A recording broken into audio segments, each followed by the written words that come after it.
ಸೋದರ ಶ್ರೀನಿವಾಸರವರು ಈಗಾಗಲೇ ಸುಮಾರು ಸರಿ ಒಳ್ಳೆಯ ಕೆಲಸಗಳನ್ನು ಮಾಡ್ತಾ ಬಂದಿದ್ದಾರೆ. ಮೊದಲನೇದಾಗಿ ಅವರಿಗೆ ಶುಭಾಶಯಗಳನ್ನು ತಲುಪಿಸ್ತೇನೆ.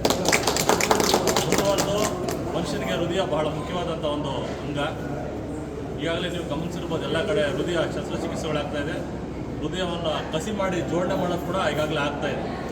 ಸೊ ಈ ಒಂದು ಕಾರ್ಯಕ್ರಮ ನಗರದಲ್ಲಿ ಆಗ್ತಾ ಇರೋದನ್ನ ಎಲ್ಲ ನಾಗರಿಕರು, ವಿಶೇಷವಾಗಿ ಪೊಲೀಸ್ ಇಲಾಖೆ ಮತ್ತು ನಗರಸಭೆ ಸಿಬ್ಬಂದಿಗಳು ಬಳಸ್ಕೊಳ್ಬೇಕಂತ ಅವರು ನಮ್ಮನ್ನು ಮನವಿ ಸಹ ಮಾಡಿದ್ದಾರೆ. ಸೊ ಅವರಿಗೆ ನಗರಸಭೆ ವತಿಯಿಂದ ನಾನು ಮತ್ತು ತಾಲೂಕು ಆಡಳಿತ ಅವ್ರಿಗೆ ಆಭಾರಿಯಾಗಿರ್ತೇನೆ. ಅದೇ ರೀತಿಯಾಗಿ ಒಂದು ಕಾರ್ಯಕ್ರಮದಲ್ಲಿ ಸಹೋದರ ನಮ್ಮ ಲೀಡರ್ ಆದಂಥ ಅಮ್ಮರವರು ಮತ್ತು ಎಲ್ಲ ಮುಖಂಡರು ಬಂದಿದ್ದಾರೆ. ಸೊ ಅವ್ರಿಗೂ ಸಹ ಈ ಕಾರ್ಯಕ್ರಮದಲ್ಲಿ ಧನ್ಯವಾದ ತಿಳಿಸಿ, ಯಾಕಂದರೆ ಅವರು ಸಮಾಜಮುಖಿಯಾಗಿ ಯಾವಾಗಲೂ ಕೆಲಸ ಮಾಡ್ಕೊಂಡು ಹೋಗ್ತಾ ಇರ್ತಾರೆ.